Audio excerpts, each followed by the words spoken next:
لله وحده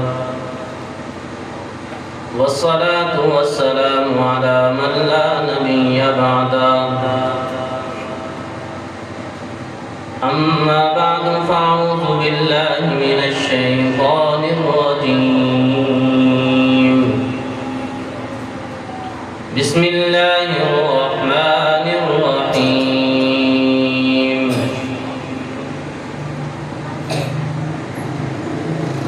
ألم نشرح لك صدرك ووضعنا عنك وزرك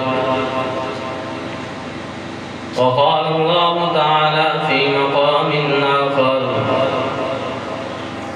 وإذا قرئ القرآن فاستمعوا له وأنصتوا لعلكم ترحمون صدق الله العظيم وصدق رسوله النبي الكريم ونحن على ذلك لمن الشاهدين والشاكرين والحمد لله رب العالمين اللهم صل وسلم وبارك على سيدنا ومولانا محمد وعلى آله وأصحابه كما تحب وترضى عدد ما تحب وترضى. سامعین محترم سازی وقار معزز نوجوان دوستوں بزرگوں اور بھائیوں، آج کی یہ پررونق روح پرور اور روح کو تسکین دینے والی خوشبوؤں سے معطر یہ محفل قرآن اور ختم قرآن کے حوالے سے اپنی خوشبوؤں کو بکھیر رہی ہے. یہ خوشبو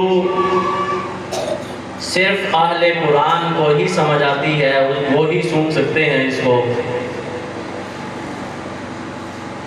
کہ قرآن کا پڑھنے کا، سننے کا اور اہل قرآن میں بیٹھنے کا جو ایک مزہ ہے اور دل کو سکون دینے کا ایک جو عجیب نمونہ ہے، یہ صرف اور صرف چند لوگوں کو ہی سمجھ آ سکتا ہے. قرآن کے حوالے سے کچھ آپ کے سامنے باتیں عرض کرنا ہے، قرآن اور اہل قرآن دونوں کے حوالے سے. دیکھنے کو تو سارے قرآن دیکھ لیتے ہیں، لیکن قرآن کا ہمارے اوپر حق کیا ہے؟ جیسے ہم اپنے حق دوسروں کو جتانے لگ جاتے ہیں کہ بھائی میرا آپ پر یہ حق ہے، میرا آپ پر یہ حق ہے، لیکن قرآن جو ایک عظیم کتاب ہے، جو ایک لا ریب کتاب ہے، اس کا ہمارے اوپر کیا حق ہے؟ تو اہل علم میں، علماء نے قرآن پاک کے 5 حق بیان فرمائے ہیں کہ ہم پر قرآن پاک کے 5 حق ہیں. تو جیسے قرآن کے حق ہیں ویسے اہل قرآن کے بھی حق ہیں. پہلا قرآن کا حق یہ ہے کہ قرآن ایمان بالقرآن، قرآن پر ایمان لے آنا. دوسرا قرات بالقرآن، قرآن پاک کو پڑھنا. تیسرا قرآن پاک کا حق فہم بالقرآن، کہ قرآن پر ایمان بھی لے آئے، قرآن کو پڑھا بھی صحیح، اور پھر جو کچھ قرآن پڑھا ہے پھر اس قرآن پڑھے ہوئے کو سمجھنا کہ قرآن ہم سے کہتا کیا ہے، قرآن ہم سے کیا چیز مانگتا ہے. جب ہم نے قرآن کو پڑھ بھی لیا، قرآن پر ایمان بھی لے آئے اور قرآن کو سمجھ بھی لیا، پھر چوتھا حق قرآن پر یہ ہے عمل بالقرآن، کہ جو کچھ پڑھا ہے، جو کچھ سمجھا ہے، پھر اس پر ایمان لایا جائے، اس پر عمل کیا جائے۔ اور پھر قرآن پاک کا پانچواں حق ہم پر کیا حق ہے؟ قرآن کا پانچواں حق یہ ہے کہ ایمان بھی لے آئے، قرآن کو پڑھ بھی لیا، قرآن کو سمجھ بھی لیا، قرآن پاک پر عمل بھی کر لیا۔ پھر قرآن پاک کا پانچواں حق یہ ہے کہ یہ صرف اپنے تک نہ رکھا جائے، اس کو صرف اپنے تک محدود نہ رکھا جائے۔ پھر پانچواں حق یہ ہے قرآن کا اشاعت بالقرآن، کہ قرآن کو پھر جو کچھ پڑھا ہے، جو کچھ سمجھا ہے، جس پر عمل کیا ہے، پھر اس کو آگے پھیلاؤ۔ یہ قرآن پاک کا ہم پر پانچواں حق ہے، یہ ہم پر پانچ حق ہے۔ اب قرآن پاک کے اندر اللہ تعالیٰ نے اس کی حفاظت کا ذمہ لیا ہے۔ اِنَّا نَحْنُ نَزَّلْنَا الذِّكْرَ وَإِنَّا لَهُ لَحَافِظُونَ، کہ ہم قرآن پاک کو اتارنے والے ہیں اور ہم ہی اس کی حفاظت کرنے والے ہیں۔ اب ہم نے تھوڑا سا غور کرنا ہے کہ اللہ نے اس کو اتارا ہے، اللہ نے پھر اس کی حفاظت کیسے کی ہے۔ اب دیکھتے ہیں، ہم تاریخ کو اٹھا کر دیکھیں، ہم حدیث پاک کو پڑھ کر دیکھیں اور تاریخ کا مطالعہ کر کے دیکھیں، بڑی ایک عجیب بات ہمیں سمجھ آتی ہے کہ اللہ تعالیٰ نے قرآن پاک کی حفاظت کا ذمہ جو لیا، پھر قرآن پاک کی حفاظت کیسے کی ہے۔ تو آپ دیکھیں، اللہ تعالیٰ نے جبریل علیہ السلام کے واسطے سے آپ علیہ السلام پر قرآن اتارا ہے۔ تو جبریل علیہ السلام کو دیکھ کر، اور جبریل علیہ السلام بھی ایسے فرشتے ہیں جن کو اللہ تعالیٰ نے قرآن پاک میں امین ہونے کا لقب دیا ہے۔ تو حضرت جبریل علیہ السلام نے اللہ تعالیٰ سے لے کر اور آپ علیہ السلام تک اتار کر قرآن پاک کی حفاظت فرمائی ہے۔ آپ علیہ السلام کے بعد یہ قرآن آ چکا ہے۔ اب اس کے بعد دیکھیں، آپ علیہ السلام نے صحابہ کرام کی ایک جماعت کو، جس کے بارے میں اللہ تعالیٰ نے قرآن پاک میں رضی اللہ عنہم ورضوا عنہ کا سرٹیفکیٹ دیا ہے، اولئک هم المفلحون کا سرٹیفکیٹ دیا ہے، اولئک هم الفائزون کا اللہ تعالیٰ نے ان کو سرٹیفکیٹ دیا ہے۔ اللہ تعالیٰ نے ایسی جماعت تیار فرمائی ہے، اولئک الذین امتحن اللہ قلوبهم للتقوی، اللہ تعالیٰ نے جن کے دلوں کا اللہ نے امتحان لیا ہے، دلوں میں کیا ہے کہ تقوی ہے، اور پھر اللہ تعالیٰ امتحان لینے والے ہیں اور استاد رسول اللہ صلی اللہ علیہ وسلم ہیں۔ تو آپ علیہ السلام نے قرآن پاک وہ جو اللہ تعالیٰ نے جبریل کے واسطے سے آپ علیہ السلام تک بھیجا ہے، تو آپ علیہ السلام نے اس قرآن پاک کو اس جماعت تک، صحابہ کرام رضوان اللہ تعالیٰ علیہم اجمعین کی جماعت تک پہنچا کر آپ علیہ السلام نے قرآن پاک کی حفاظت فرمائی ہے۔ اب آپ علیہ السلام نے صحابہ کرام کو جب قرآن دیا، اب صحابہ کرام کو دیکھیں، صحابہ کرام نے قرآن پاک کو حفظ کیا ہے، قرآن پاک پر عمل کیا ہے، اور قرآن پاک کی تفسیر بنے ہیں، اس کے عملی نمونے بنے ہیں۔ اور صحابہ کرام تک جب یہ قرآن پاک پہنچا ہے، تو پھر صحابہ کرام نے پھر گھر کو چھوڑا ہے، پھر آپ صحابہ کرام نے اپنے در کو چھوڑا ہے، اپنے وطن کو چھوڑا ہے۔ چند صحابہ کرام کی قبریں وہاں مکہ میں ملتی ہیں، مدینہ میں ملتی ہیں، پوری دنیا میں صحابہ کرام اس قرآن کو لے کر نکلے ہیں، اور پوری دنیا تک قرآن پاک کو پہنچا کر صحابہ کرام نے اس کی حفاظت کا حق ادا کیا ہے۔ اب آگے چلتے ہیں، تاریخ میں ہم دیکھتے ہیں صحابہ کرام کا دور گزر جاتا ہے، اس کے بعد تابعین کا دور آتا ہے۔ تابعین میں امام اعظم ابو حنیفہ رحمۃ اللہ علیہ کی ہمیں ذات ملتی ہے، امام مالک رحمۃ اللہ علیہ کی ہمیں ذات گرامی ملتی ہے۔ اب ہم ان کو دیکھتے ہیں، انہوں نے قرآن پاک کو لیا ہے، قرآن پاک کو پڑھا ہے، قرآن پاک کو سمجھا ہے،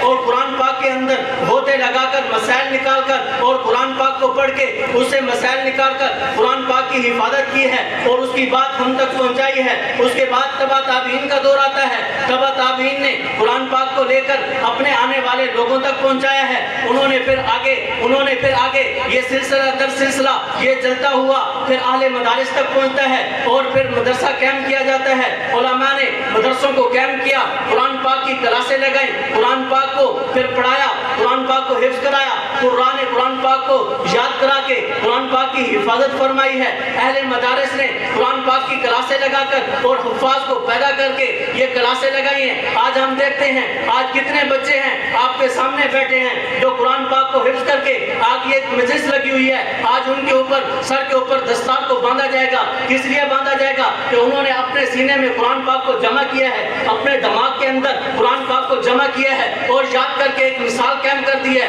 اور طریق میں یہ بتا دی ہے کہ اللہ تعالیٰ نے یہ جو ارشاد فرمایا تھا اِنَّا نَحْنُ نَزَّلْنَا الذِّكْرَ وَإِنَّا لَهُ لَحَافِظُونَ, ہم قرآن کو اتارنے والے ہیں, ہم ہی اس کی حفاظت کرنے والے ہیں. تو اللہ تعالیٰ نے ان بچوں کو بھیج کر ان بچوں نے اپنے سینے میں قرآن کو جمع کر کے اس آیت کا ہمیں نمونہ پیش کر دیا کہ اللہ کی یہ بات سچی ہو سکتی ہے, جھوٹی نہیں ہو سکتی.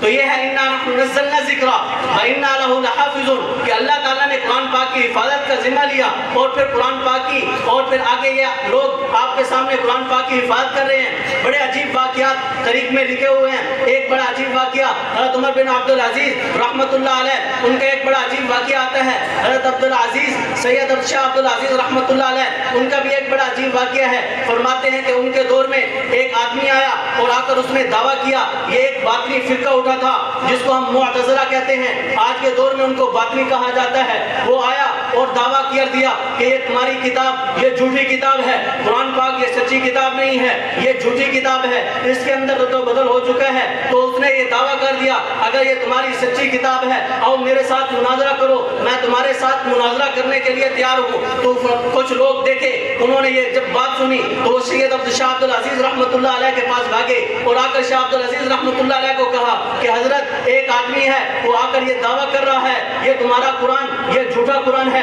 یہ تمہاری کتاب یہ جھوٹی کتاب ہے, یہ سچی کتاب نہیں ہو سکتی. اگر تمہاری سچی کتاب ہے آؤ ہمارے ساتھ مناظرہ کرو. تو حضرت شاہ عبدالعزیز رحمۃ اللہ علیہ جس حال میں بیٹھے تھے اسی حال میں کھڑے ہوئے, جوتا یاد نہیں رہا, جوتا پہننا بھی یاد نہیں رہا, وہ ایک اونچی جگہ پر کھڑے ہو کر شور مچا رہا ہے. شاہ عبدالعزیز رحمۃ اللہ علیہ جب اس کے پاس پہنچتے ہیں اور وہ یہ بات کر رہا ہے اگر سچی کتاب ہے میرے ساتھ مناظرہ کرو. شاہ عبدالعزیز رحمۃ اللہ علیہ نے فرمایا میں مناظرہ کرنے کے لیے تیار ہوں, آؤ میرے ساتھ مناظرہ کرو. تو وہ کہتے ہیں کہ آ جاؤ میدان سجا لو. میدان کو سجایا گیا, لوگ جمع ہو گئے. آج دو مسلمانوں کے درمیان اور دوسرے لوگوں کے درمیان آج مناظرہ ہو رہا ہے, آج دو مولویوں کی آپس میں لڑائی ہو رہی ہے. لوگ جمع ہو گئے. شاہ عبدالعزیز رحمۃ اللہ علیہ کو وہ کہتے ہیں اگر تمہاری کتاب سچی کتاب ہے یہاں آگ کو جلاؤ, میں اپنی کتاب یہ جو میرے پاس کتاب ہے اس کو میں آگ میں ڈالتا ہوں, تم اپنا قرآن پاک لے آؤ, میں بھی اپنی کتاب کو آگ میں ڈالتا ہوں, تم بھی اپنی کتاب کو آگ میں ڈالو. اگر جس کی کتاب سچی ہوگی وہ بچ جائے گی, جس کی کتاب جھوٹی ہوگی وہ جل جائے گی. شاہ عبدالعزیز رحمۃ اللہ علیہ اللہ ان کی قبر پر کروڑوں رحمتیں نازل فرمائے. وہ کوئی عام شخصیت نہیں تھی, آل سید خاندان سے تھا, وہ کوئی عام شخصیت نہیں تھی, آل علم میں سے تھے, آل فکر میں سے تھے, آل سوچ میں سے تھے, تدبر میں سے تھے. شاہ عبدالعزیز رحمۃ اللہ علیہ نے فرمایا اگر ایسی بات ہے تو آؤ پھر میدان سجا لیتے ہیں. شاہ عبدالعزیز نے فرمایا کہ اس طرح نہیں ہوگا, اگر تو اپنی کتاب کو آگ میں ڈالتا ہے, میں قرآن پاک کو آگ میں ڈالنے والا نہیں ہوں, میں اپنے قرآن پاک کو اپنے سینے سے لگا کر میں آگ میں چھلانگ لگاتا ہوں اور تو بھی اپنی کتاب کو سینے سے لگا, آگ میں چھلانگ لگا. اگر تو سچا تیری کتاب سچی تم بچ جاؤ گے, اگر میں سچا میری کتاب سچی میں بچ جاؤں گا. تو وہ کہتا ہے نہیں ایسے نہیں ہو سکتا, میں آگ میں چھلانگ نہیں لگا سکتا. حضرت شاہ عبدالعزیز نے فرمایا پھر یہ کیا بات ہوئی اگر تو آگ میں چھلانگ نہیں لگاتا؟ وہ کہتا ہے میں نے اپنی کتاب پر تو مثالہ لگایا ہوا ہے, میں نے اپنی کتاب پر تو یہ چیزیں لگائی ہوئی ہیں, میں تو اس وجہ سے کہہ رہا تھا یہ نہیں چلے گی, میں نے اپنے جسم پر مثالہ نہیں لگایا. شاہ عبدالعزیز رحمۃ اللہ علیہ فرمانے لگے ہم نے اپنے کتاب کو اپنے سینے پہ بٹھایا, ہمیں یقین ہے ہماری کتاب اور اہل کتاب یہ جہنم میں نہیں جا سکتے. یہ ہے بھائی, یہ ہے اہل قرآن, یہ لوگ ہیں. لوگ آج ان کو بڑی گھٹیا نظر سے دیکھنے لگ گئے. وہ کہتے ہیں کہ مولوی یہ تو صرف کھانا کھانے والے ہیں, یہ تو صرف حلوہ کھانے والے ہیں, ان کو کیا علم کہ یہ لوگ صبح کو جب اٹھتے ہیں ٹھنڈے پانی سے وضو کرتے ہیں, یہ طلباء یہ قرآن پڑھنے والے, اور صبح کو پہلی نظر جب ان کی قرآن پر پڑتی ہے تو ان کا کیا عالم ہوتا ہوگا جس ان سے خوشبوئیں بکھر رہی ہوتی. اس لیے بھائی اہل علم کی, اہل قرآن کی, اہل مدارس کی, علماء کی ہمیں قدر کرنی چاہیے, قرآن والوں کی قدر قدر کرنی چاہیے. اگر ہم نے قرآن والوں کی قدر نہیں کی ہمارے درمیان سے برکتیں اٹھ جائیں گی, ہمارے درمیان سے برکتیں اٹھ جائیں گی. حضرت علامہ سیوطی رحمۃ اللہ علیہ انہوں نے اپنی ایک کتاب میں بڑی عجیب بات ارشاد فرمائی. فرمایا کہ جو لوگ اہل قرآن کی قدر نہیں کرتے, قرآن والوں کی, دین والوں کی, علماء کی, اہل علم کی قدر نہیں کرتے, فرمایا کہ ان کے اندر اللہ تعالیٰ 3 بیماریاں مسلط فرما دیتا ہے. 3 بیماریاں ان پر مسلط فرما دیتا ہے. پہلی بیماری, اللہ تعالیٰ ان کے اندر سے برکت اٹھا دیتا ہے, اللہ ان کے اندر سے برکتیں اٹھا دیتا ہے. اور دوسری بیماری, اللہ تعالیٰ ان کے اندر فتنہ اور فساد برپا کر دیتا ہے. اور تیسری بیماری, ان کا ایک خاتمہ ایمان پر نہیں ہوتا, ان کو کلمہ نصیب نہیں ہوتا. اس لیے آج لوگ علماء کی ناقدری کر کے, اہل علم کی, اہل قرآن کی ناقدری کر کے اپنے اندر یہ دیکھ رہے ہیں کہ برکت اٹھتی جا رہی ہے, برکتیں اٹھتی جا رہی ہیں, فتنہ فساد ہر طرف برپا ہوتا جا رہا ہے. اور ہم دیکھتے ہیں کہ موت کے وقت بہت سارے لوگوں کو ہم دیکھتے ہیں, اللہ سب کا ہی خاتمہ ایمان پر فرمائے, لیکن ہم دیکھتے ہیں کہ اکثر لوگوں کو ہم دیکھتے ہیں کہ جب ان کا چہرہ قبلے کی طرف کرتے ہیں تو پھر جاتا ہے. حضرت عمر بن عبدالعزیز رحمۃ اللہ علیہ وہ ایک مرتبہ ایک راستے سے گزر رہے تھے تو ایک درخت سے آواز آئی, یا عمر بن عبدالعزیز ایتی میری طرف آؤ. حضرت عمر بن عبدالعزیز نے ادھر ادھر دیکھا غور سے, کچھ سمجھ نہ آیا. تھوڑی دیر کے بعد پھر آواز آئی, یا عمر بن عبدالعزیز ایتی میری طرف آؤ. حضرت عمر بن عبدالعزیز نے پھر دیکھا, پھر کچھ سمجھ نہ آیا. جب تیسری مرتبہ آواز آئی تو محسوس ہوا کہ اس درخت سے آواز آ رہی ہے. حضرت عمر بن عبدالعزیز رحمۃ اللہ علیہ اس درخت کے پاس جب گئے تو وہ درخت کہنے لگا, اے عمر بن عبدالعزیز, ایک بچہ ہے جو میرے پاس روزانہ آ کے بیٹھتا ہے, قرآن پڑھتا ہے, 3 دن ہو گیا وہ فاقے سے ہے, اس کو کھانا کھلاؤ. عمر بن عبدالعزیز واپس گئے اور جا کر اپنے علاقے میں اعلان کروا دیا, اپنے سپاہیوں کو بھیجا کہ جاؤ تلاش کرو کون سا بچہ ہے کہ فلاں درخت کے نیچے جا کر بیٹھتا ہے, قرآن پڑھتا ہے اور 3 دن فاقے سے ہے. سپاہی تلاش کرنے لگے اور پھر انتظار میں رہے اس وقت کہ اب آنے والا ہے بچہ. جیسے ہی بچہ آیا اس بچے کو اٹھایا اور عمر بن عبدالعزیز رحمۃ اللہ علیہ کے پاس لے گئے اور جب جا کر بتایا کہ یہ بچہ ہے جو اس درخت کے پاس بیٹھا ہوا تھا, تو عمر بن عبدالعزیز نے کہا کہ تم میرے ہوتے ہوئے تو درخت کے نیچے جا کر کیوں بیٹھا ہے. تو عمر بن عبدالعزیز کو وہ بچہ کہنے لگا, کہا کہ میں اہل قرآن میں سے ہوں, میں اہل اللہ کے پاس جاتا ہوں, اللہ کے پاس جاتا ہوں, میں دنیا والوں کے پاس نہیں آتا. دنیا والے تو میرے پاس چل کر آئیں لیکن میں دنیا والوں کے پاس چل کر نہیں جاؤں گا. اس لیے دنیا داروں, دنیا والوں, دولت والوں اور اپنے کاروبار پر فخر نہ کرو اور یہ نہ کہو کہ یہ مولوی, یہ داڑھی والے اور یہ قرآن والے یہ ہم سے کچھ مانگنے کے لیے آ گئے, بلکہ فخر کیا کرو اور یہ کہا کرو کہ یا اللہ تیرا شکر ہے تو نے ہمارا پیسہ اس کے لیے قبول فرما لیا.